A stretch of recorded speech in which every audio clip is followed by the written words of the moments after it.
Ramayana, Chapter 2, The Birth of Rama.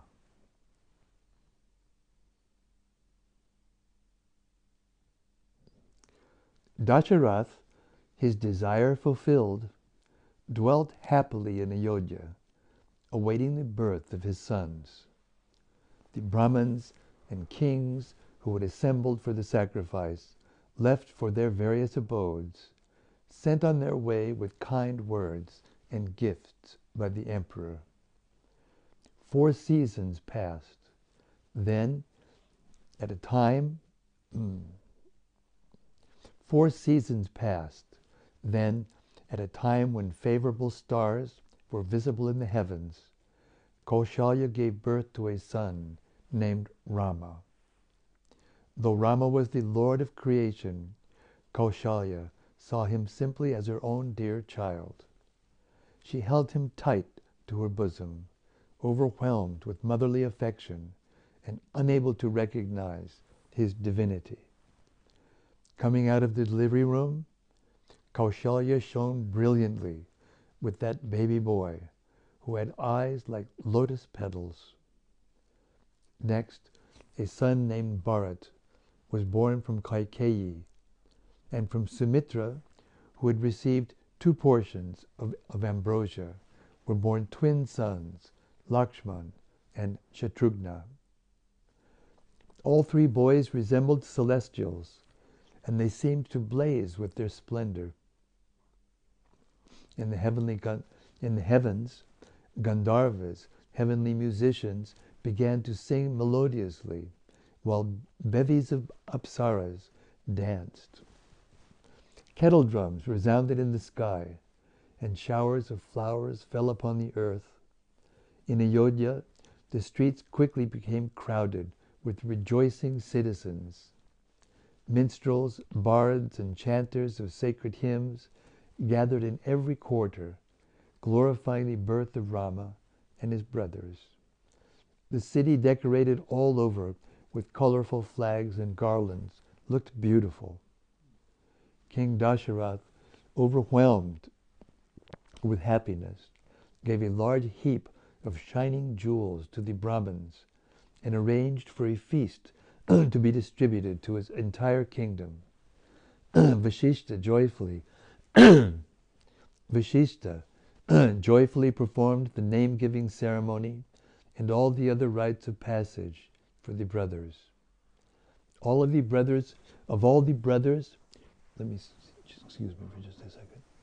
the brothers, Rama was especially glorious.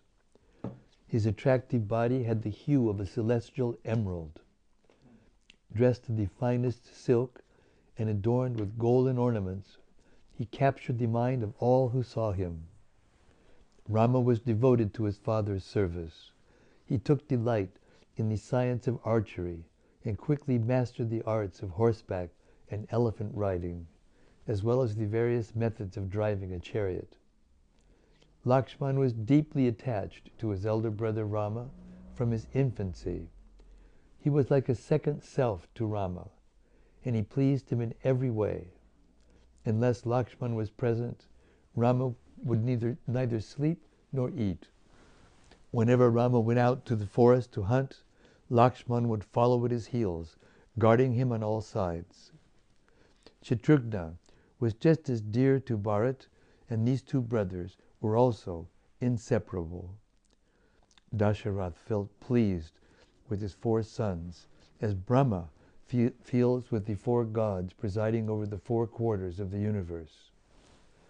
Those princes were tigers among men, yet they were modest, wise, far-sighted, and glorious in every way. They were attached to their studies and soon became well-versed in all aspects of kingship. As the prince's studies neared completion, the king began to think about their marriages. One day, while lost in such thoughts, the powerful mystic Vishwamrita arrived at his palace. The sage instructed the gatekeepers, "Tell the king that Vishwamrita, the son of Gadi, is at his door." Upon seeing the illustrious Rishi, the gatekeepers were struck with awe.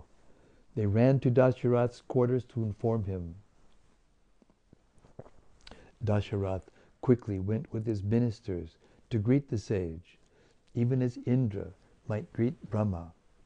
As soon as he saw Vishwamitra standing at his door, the king respectfully brought him in, sat him down, and personally washed his feet.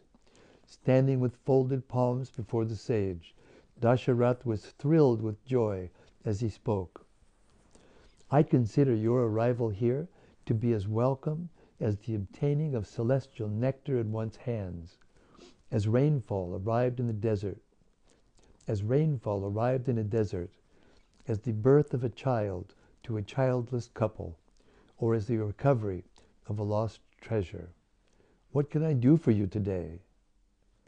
Dasharatha was aware of Vishwamitra's glory.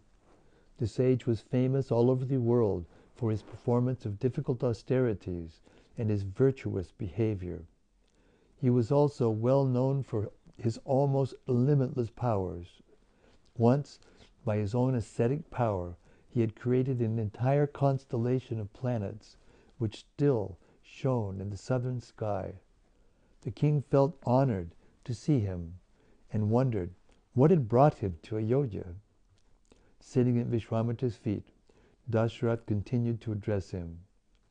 You are worthy of my service in every way, and it is by great fortune that you have called at my door. My night has ended in a splendid sunrise, as I see here before me the best of Brahmin sages.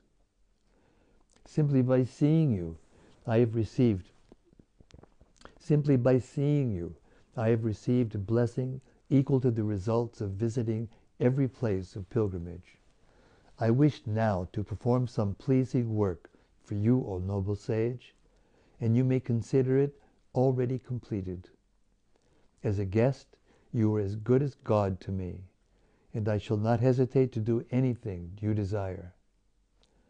Addressed in such a delightful way, Vishwamitra felt joy as he replied to Dasharatha, Your speech has pleased me in every way, O tiger among kings. You are descended from proud ancestry and have been instructed by the godlike sage Vasishta. Make a firm resolve to satisfy my desire and prove true to your promise, O virtuous one. Vishwamitra had walked for 3 days without eating or sleeping, his mind fixed on his purpose. His body was lean and powerful, golden colored, and covered by a black deerskin. He held in his hands a staff and a water pot, his only possessions. He had come to ask something from Dasharatha, which he knew would be hard for the king to grant. The sage gazed steadfastly into Dasharatha's eyes as he spoke. I stand here this very day, consecrated for a sacrifice. However, 2 powerful Rakshasa demons named Maricha and Subahu constantly impede its performance. These demons are avowed enemies of both gods and humans. They are capable of ranging the skies and assuming any form they like.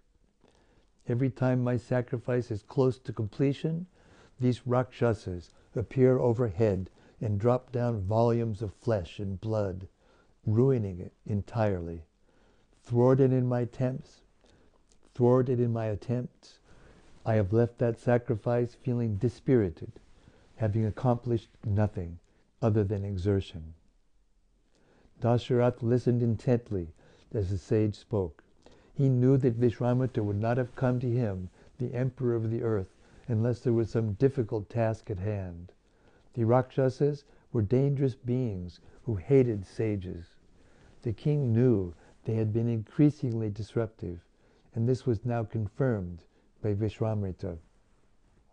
Although capable of destroying these Rakshasas with a curse, O king, I will not do so.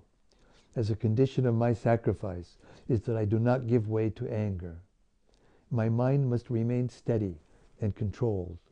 Nor is it the sacred duty of Brahmins to attack an enemy. This is always the duty of kings and warriors.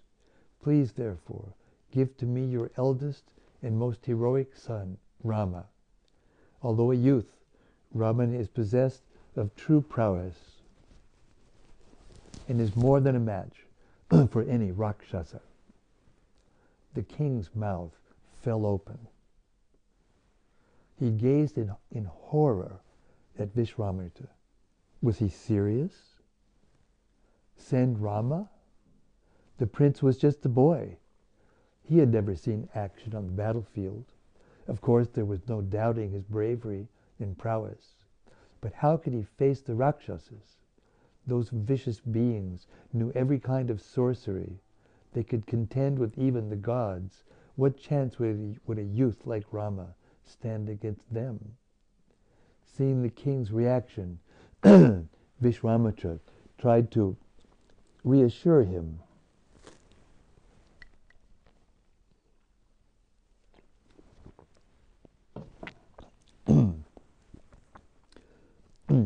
You need entertain no fear on Rama's account. Accompanied by me, he will proceed safely to the sacrificial arena. Immediately upon encountering those Rakshasas who were overly proud of their strength, I am sure he will quickly dispatch them. Therefore, release Rama and let him remain with me for a period of but 10 days. Do not allow your paternal affection to prevail. I shall confer upon Rama boons by which he will attain fame in all the worlds. I will then return him unharmed. O king, you should not have any doubt. Vishwamitra fell silent. He was aware of Rama's true identity. By his meditations, the sage could see in his heart the Supreme Lord, and he knew Rama to be that same person. Vishwamitra understood that the annihilation of the demons was a part of Rama's plan on earth. The sage was acting only as an instrument of the Lord's desire. Dasharatha stood mortified, oblivious to the divinity of his young son, overpowered by grief at the prospect of losing his young son, Rama.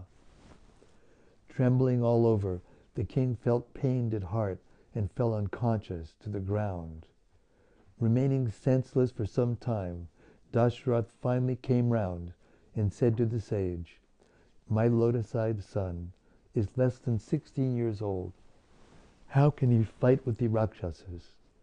I myself, marching at the head of hundreds of thousands of highly trained soldiers, shall proceed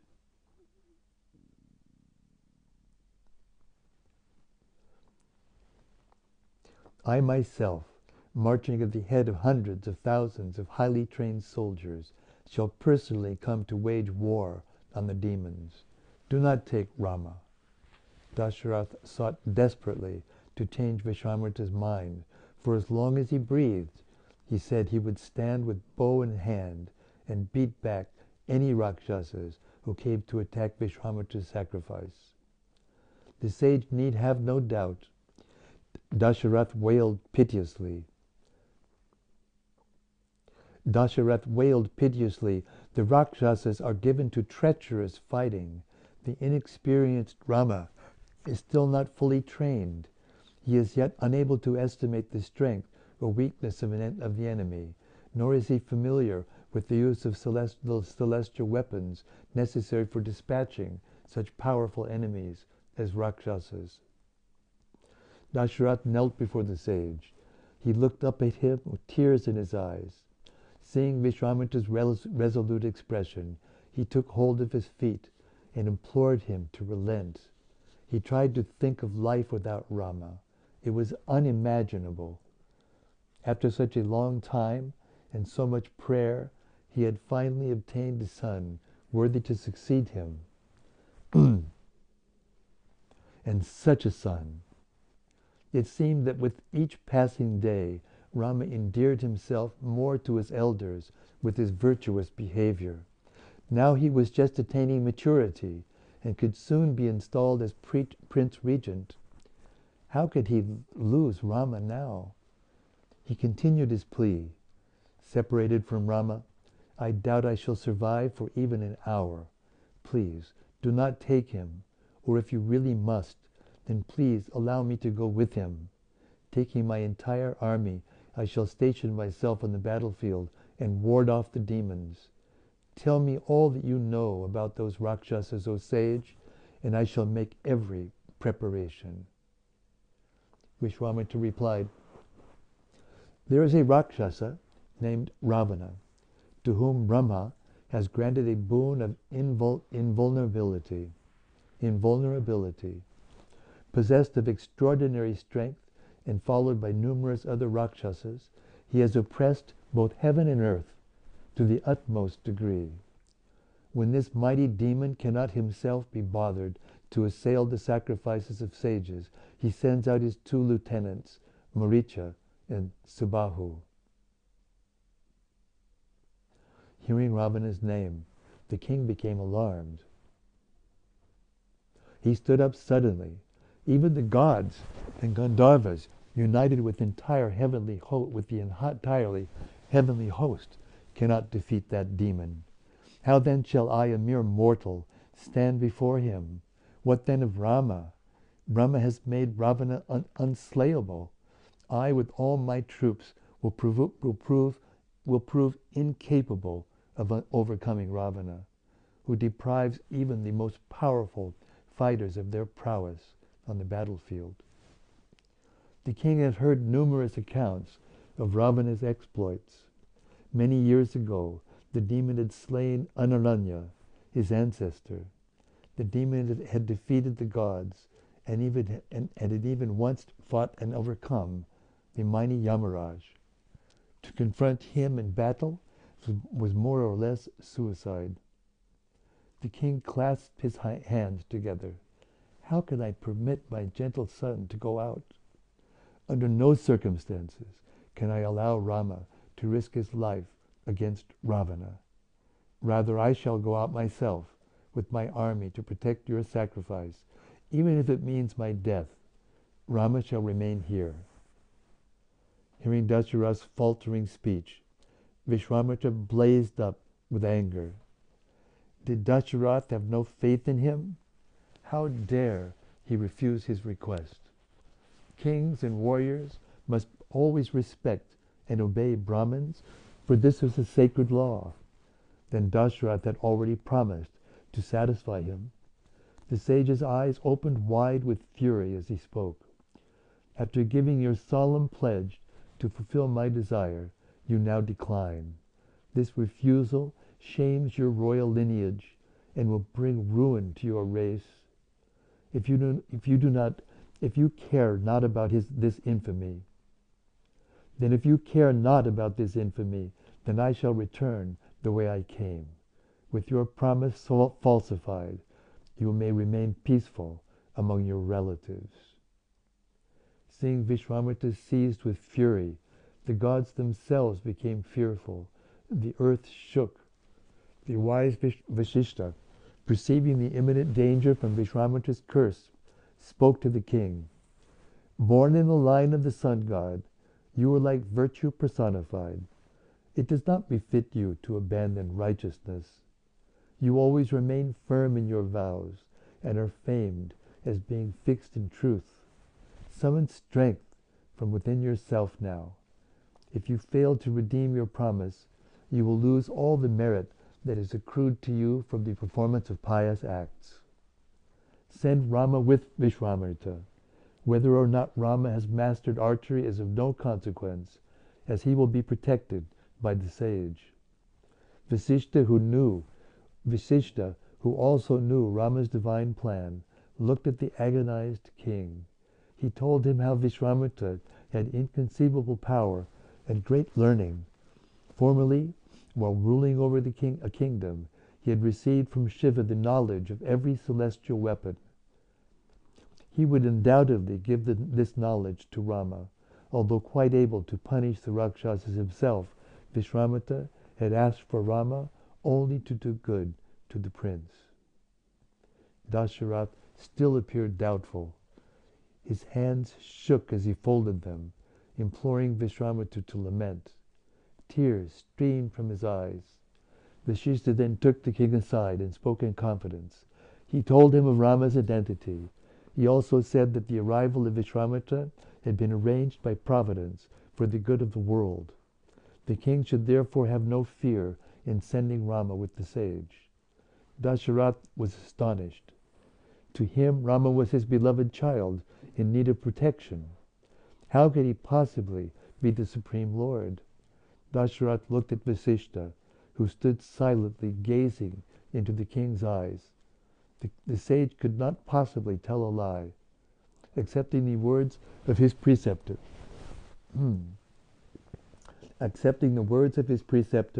and feeling somewhat reassured, Dasharatha agreed to send his son with Vishwamitra, who permitted the king to send Lakshmana as well, for Dasharatha knew that Lakshmana would never let Rama go out alone for a fight. Dasharatha personally called for his two sons and embraced them both. As his tearful wives watched, the king committed the boys to Vishwamitra's care. Render service to this sage as you would to myself. My dear sons, I shall pray for your safe return. Go now with my blessings. As they parted at the city gates,